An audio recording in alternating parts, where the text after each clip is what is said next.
Emerged today that the Duchess of York sent Jeffrey Epstein a grovelling apology email. Person for Sarah Ferguson claims she did it after the convicted. For years, people have wondered about Sarah Ferguson's connections with Jeffrey Epstein. But now, with a new report saying a secret email involving Jeffrey Epstein has come to light. In the email, Epstein reaches out to Sarah Ferguson asking about a possible trip to New York. This old royal controversy is back on the news. The story revealed details many had never heard before, including palace reactions and tension behind the scenes. The news was so scandalous that Queen Camilla is said to be furious. What does the email say? And why is it causing so much drama in the royal family? Let's take a closer look at this shocking story. The email to Jeffrey Epstein.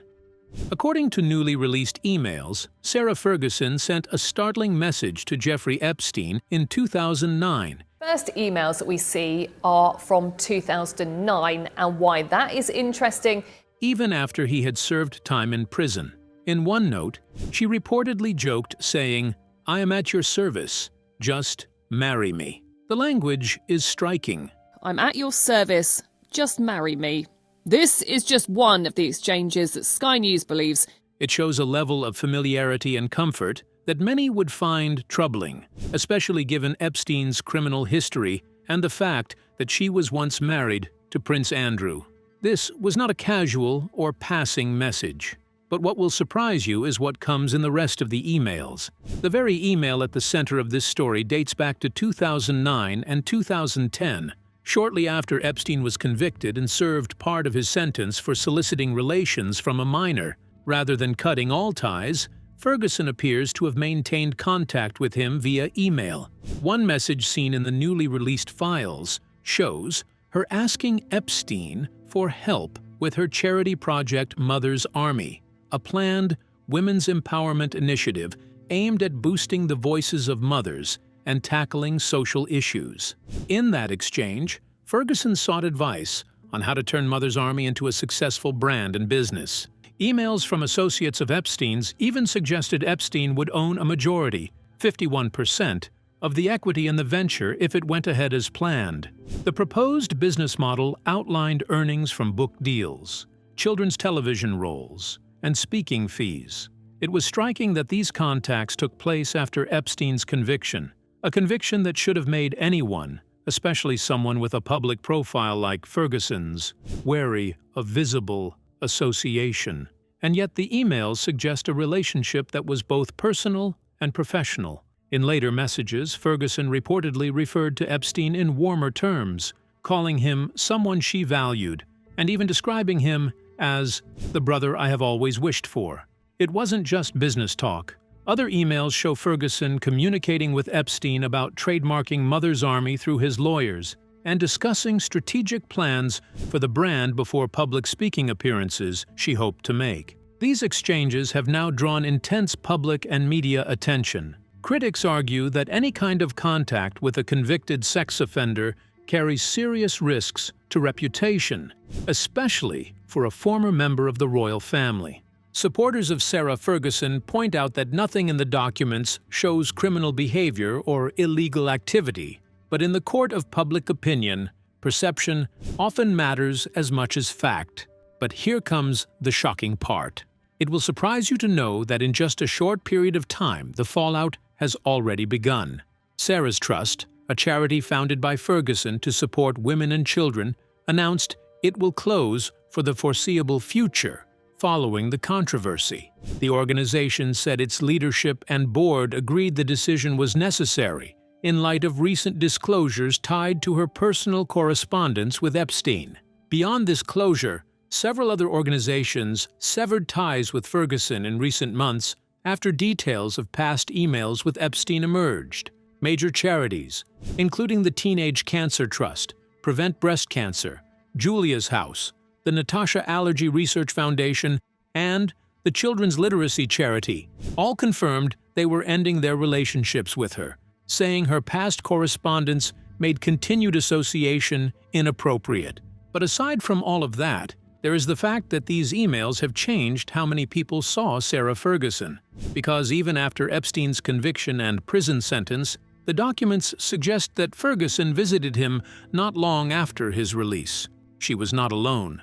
Her daughters, Princess Beatrice, then 20, and Princess Eugenie, then 19, were with her. Reports show that Epstein arranged and paid for the flights for all three of them, which cost more than $14,000. This was not a brief or accidental encounter. It was planned, organized, and involved her close family. This lunch meeting in Miami and Palm Beach days after Epstein left prison is now at the center of renewed scrutiny. Emails dated July 27, 2009, just 5 days after Epstein finished serving part of his sentence, show Ferguson writing to him asking, "What address shall we come to? It will be myself, Beatrice, and Eugenie. Are we having lunch?" The following day, messages from Epstein's circle confirmed that Ferg and the two girls come to his home. In one exchange, he even offered to drive them from where they were staying. Another layer of concern is the parenting angle. For someone whose daughters were still young adults, accepting a rendezvous with a man who had been convicted for abusing a minor is striking to many people, because Epstein was not a private stranger. By 2009, he was a well-known controversial figure precisely because of the crimes he had admitted to.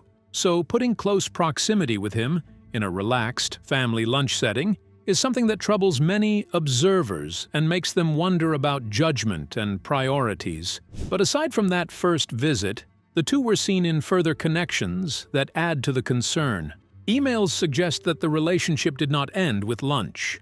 In a separate 2010 exchange, Epstein encouraged Ferguson to organize a Buckingham Palace tour involving either herself or one of her daughters, according to correspondence published by the U.S. Department of Justice. The intention was apparently to arrange a palace tour for one of Epstein's contacts, which implied a level of social familiarity that many would not expect between a convicted sex offender and someone formerly close to the British royal family. On top of that, other reporting shows that Ferguson was photographed in New York in early 2010 around Epstein's social environment, interacting with members of his household staff and others associated with his circle. These images suggest that her presence in Epstein-linked settings continued even as public awareness of his crimes was spreading. These moments taken together show a pattern that even though Epstein was a convicted child sex offender, Ferguson did not fully cut ties. In fact, in several emails, she wrote warmly to Epstein, once thanking him publicly for his help and describing him in affectionate terms, language that many people found deeply troubling given his criminal history. It even got worse in 2011, 3 years after Epstein's conviction, when Sarah sent messages acknowledging what appeared to be the birth of a child. In the emails, she offered congratulations, while also expressing hurt, suggesting she felt Epstein's friendship had been motivated by access to Prince Andrew rather than genuine connection. The tone shows a mixture of care, disappointment, and lingering personal attachment. Her spokesperson later told the BBC that Ferguson had been instructed to offer congratulations but had no further knowledge. These emails underline that Ferguson's engagement with Epstein extended well beyond his prison sentence, raising questions about her judgment, priorities, and awareness of risk. They also highlight the unusual nature of her correspondence, blending personal sentiment, family concerns, and social connections with someone whose criminal history would make most people keep their distance. The 2011 messages serve as a reminder that the relationship was ongoing and complex, not a brief or isolated episode.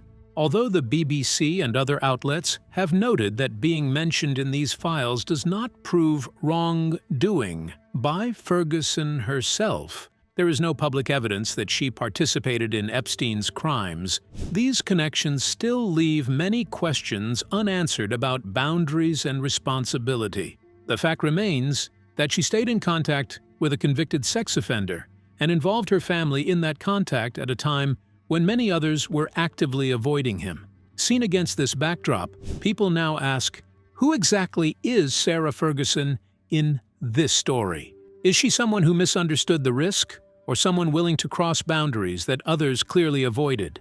Stay with us as we go deep into that. Who Sarah Ferguson is in Jeffrey Epstein's story. To understand why these emails are so damaging today, we have to look back at the context of Sarah Ferguson's life at the time. Fergie, as she is widely known, was a woman who had once occupied the glittering corridors of the British royal family, married to Prince Andrew, Duke of York, and thrust into the global spotlight. Their marriage, however, was far from smooth. Andrew's intense public duties and high expectations, combined with Ferguson's own ambitions and social pressures, created a constant strain. The couple struggled with personal differences, and over time, their marriage became one defined by distance, disagreements, and public scrutiny. Their eventual divorce in 1996 did little to ease Ferguson's challenges. Though she retained her title, she was no longer supported financially by the monarchy in the same way she had been during her marriage. It was during this period of relative vulnerability that Ferguson met Jeffrey Epstein. The details of their first encounters remain somewhat opaque, but it is understood that their introduction was through social and charitable circles that intersect with the worlds of finance, philanthropy, and high society. Epstein, a wealthy financier with a wide network of influential contacts, offered a kind of attention and generosity that Ferguson, constantly in need of support, found appealing. Fergie was a woman constantly besieged by financial instability. Despite Sarah's royal title and public visibility, she often struggled to meet the costs of a lifestyle that her position and connections demanded. One major factor that revealed this truth was persistent debt. Following her 1996 divorce from Prince Andrew, Ferguson reportedly accumulated debts of roughly 3 million to 5 million euros by 1997. These financial pressures were so severe that reports suggest the late Queen Elizabeth herself intervened on multiple occasions to help cover Sarah, her ex-daughter-in-law's obligations. Even years later, Ferguson continued to grapple with debt, navigating high living costs while trying to maintain a public image befitting a former royal. A second factor was failed ventures and extravagant spending. Ferguson's U.S. company, Hartmore LLC, collapsed in 2009, leaving her with debts of around 630,000 euros. Her lifestyle also reflected considerable extravagance. In 2010, Sarah Ferguson reportedly spent 25,000 euros in just 1 hour at Bloomingdale's, alongside other high-profile expenses such as lavish holidays, large staffs, and costly events. These financial choices, combined with unsuccessful business ventures, deepened her vulnerability and left her in a precarious position, both publicly and privately.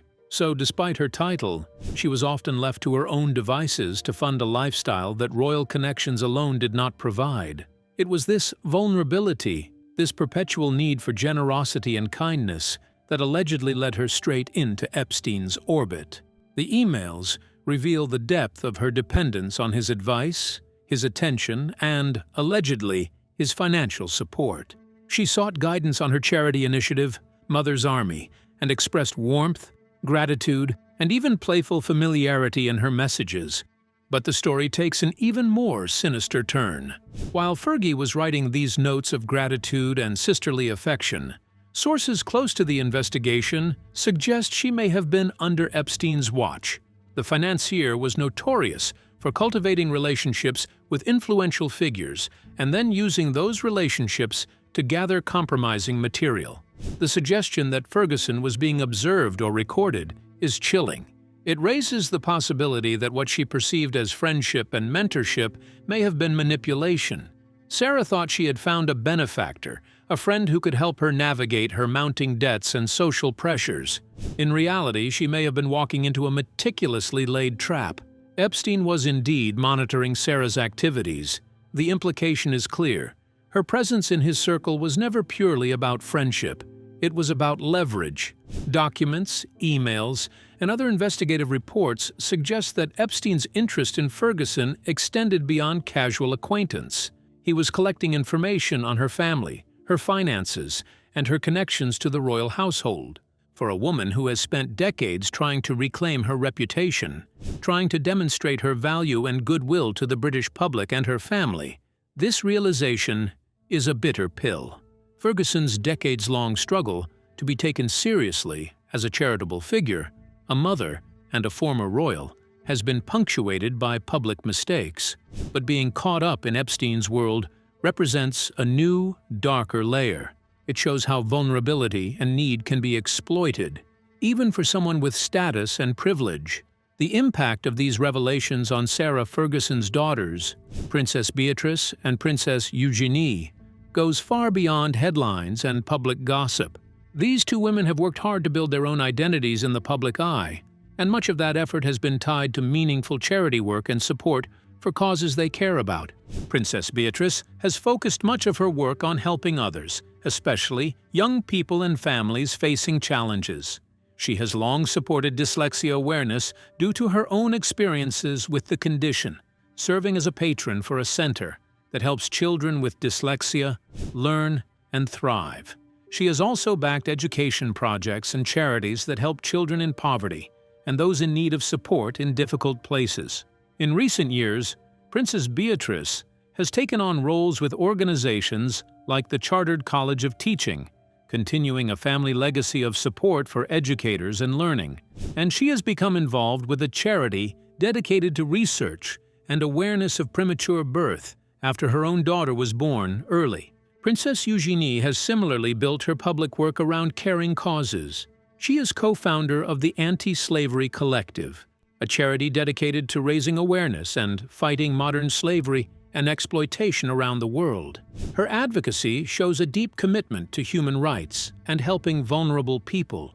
Beyond that, Princess Eugenie supports medical and health organizations, works with a prominent orthopedic hospital tied to her own personal experiences, and backs artistic, environmental, and educational charities. She and her sister have also both supported organizations like the Teenage Cancer Trust, which helps young cancer patients and their families. For both women, seeing their mother's past challenges and correspondence with Jeffrey Epstein resurface has been deeply painful. It is not just a public relations problem. It is a personal blow. Beatrice and Eugenie have spent years trying to show their own sense of purpose, compassion, and service through their charity work and public engagements. Now they face the reality that decisions made by their mother years ago continue to echo into their own lives. Their reputations, their charitable work, and even their sense of safety within the royal environment are all affected. Every public appearance now comes with added scrutiny, and their charitable relationships face questions that weren't there before. Even when they do work with organizations they've long supported, the shadow of controversy still lingers, and they must navigate that landscape at every turn. This situation is also a personal tragedy. Beatrice and Eugenie are reminded that even past associations, particularly with someone convicted of serious crimes, can create lasting consequences, no matter how much time has passed or how carefully they conduct themselves today. In trying to build their own paths, they are now forced to balance their commitments to public good with the weight of a controversy that was never of their own making. But it doesn't just end with them. Another factor to consider is the impact this story will have on the royal family. Over the years, the monarchy has faced scandal after scandal, each one testing its reputation and the public's trust. One of the most widely reported controversies came with the breakdown of King Charles and Princess Diana's marriage in the 1990s. Their relationship ended amid claims of infidelity and public tension, and Diana's candid BBC interview revealed the pressures, loneliness, and betrayals she endured inside the palace. The revelations shocked the world and forced the royal household to respond in ways it had never before, highlighting how deeply personal issues could become matters of public debate. And then there is Prince Andrew's connection to Jeffrey Epstein, which created another major crisis for the monarchy. Once seen as a confident royal with a distinguished naval career, Andrew found himself at the center of intense scrutiny after reports of his friendship with Epstein surfaced.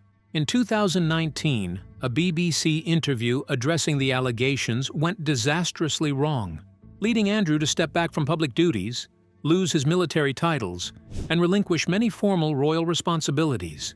The scandal did not just affect Andrew personally. It raised serious questions about the monarchy's judgment and its ability to protect its reputation when members of the family were linked to controversial figures. Scandals like these show how royal connections carry enormous weight. Every relationship, every public appearance, and even past actions can influence how the monarchy is seen by the world.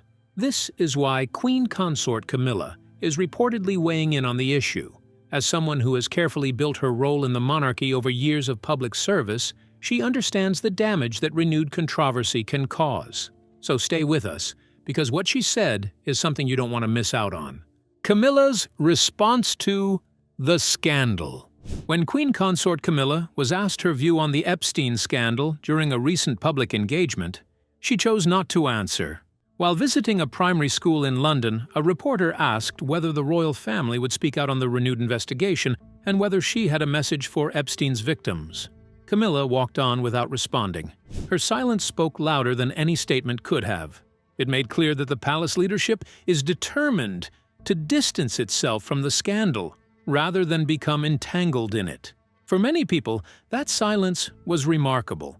Camilla has spent years building a public persona as a supporter of victims of abuse and violence. She has worked on issues affecting women and children, including supporting survivors of sexual and domestic violence. In public talks and media appearances, she has emphasized empathy and support for those who have suffered harm. So her refusal to address the Epstein-related questions, especially at a moment when former members of the royal family are linked to fresh disclosures, has drawn attention and criticism. The contrast between Camilla's past advocacy and her current silence has led many commentators to conclude that the palace is taking a strategic, tightly controlled approach. Buckingham Palace appears to believe that the best way to protect the monarchy is to avoid comments that might draw the institution more deeply into controversy. Responding to every question, especially one tied to such a damaging episode, could risk dragging the king and queen into negative headlines. So, Camilla's silence is likely deliberate, a calculated effort to minimize further reputational harm. Behind the scenes, the palace is said to be acutely aware of the broader context, and they are trying to avoid anything that will raise tensions. So, in that light, Camilla's refusal to comment on the latest Epstein-linked revelations involving Sarah Ferguson and Andrew can be seen as part of a broader strategy: minimize attention and avoid public confrontation where possible. The palace has to balance loyalty to family members with its responsibility to protect the monarchy's standing. Public statements carry risk, especially when they involve sensitive subjects like sexual abuse, criminal behavior, and long-buried associations. Camilla's response, or lack of one, has sent a clear signal. The royal household does not want to become a participant in this controversy.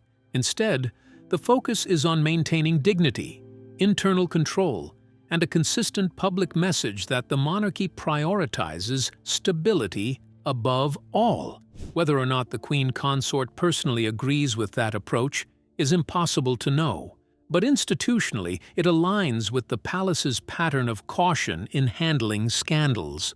Some royal experts argue that Camilla's silence is understandable given the complexity of the situation. Addressing the Epstein issue directly might open old wounds, prompt uncomfortable questions about privilege and power, and risk reigniting public anger. Other royals have spoken more directly. Prince Edward, for example, emphasized the importance of remembering Epstein's victims during a global summit, offering one of the only recent public comments from within the family on this topic. But many observers expected at least a gesture of empathy from Camilla, given her history of supporting survivors. The absence of that gesture has fueled debate about how the palace prioritizes its responses. Some see the silence as measured and appropriate. Others view it as cold or evasive. Still others think it reflects a deeper concern within the family about allowing further damage to the royal brand. For Sarah Ferguson, Camilla's silence has been especially keenly felt. Fergie reportedly believed that her family's history and ties to Camilla's circle might offer some degree of support or understanding when she faced controversy. After all, the the two women share connections that go back years, including a friendship between Camilla and Ferguson's late mother. Fergie may have hoped that this bond would translate into at least a public show of solidarity during difficult times. Instead, what she has been met with is silence, a lack of public backing that insiders describe as both shocking and destabilizing. Without the support of the throne's senior figures, Fergie now finds herself further isolated. This absence of royal endorsement compounds the professional and reputational damage she has already suffered, and it underscores how seriously the palace is distancing itself from the issue. The palace's strategy in handling the Epstein-related revelations seems to be focused on one key principle: keeping the institution itself separate from any scandal that could damage public trust. By refusing to comment directly, Queen Consort, Camilla, and the wider royal household aim to limit exposure and avoid becoming entangled in controversies that are personal in nature and do not relate to official royal duties. In this context, silence is a deliberate tactic, not a sign of weakness. It allows the monarchy to maintain its public image while sending a clear message that it will not be drawn into disputes involving former members or their associates. However, this silence has consequences that are visible both personally and publicly. For Sarah Ferguson, it reinforces a sense of isolation. Without any endorsement or public backing from senior figures like Camilla, Ferguson is left to navigate the fallout alone. At the same time, the public observes this distance, which shapes how people interpret the family's relationships and internal dynamics. The optics are significant. A lack of response from the palace signals how seriously the monarchy treats its reputation and the boundaries it maintains with those outside its current official structure. As the Epstein files continue to circulate and public interest remains high, every move or lack of one by Camilla and the royal family is scrutinized. Her choice not to speak publicly demonstrates the palace's careful balancing act, protecting the dignity of the monarchy while keeping a safe distance from past controversies that, despite occurring years ago, still have the power to shock and influence public opinion. Do you think Sarah Ferguson's emails with Jeffrey Epstein change how we should view her today? And do you believe the royal family should have stepped in to address the situation sooner? Share your thoughts in the comments below. Don't forget to like and subscribe to our channel. Also, click on the next video on your screen. You won't want to miss it.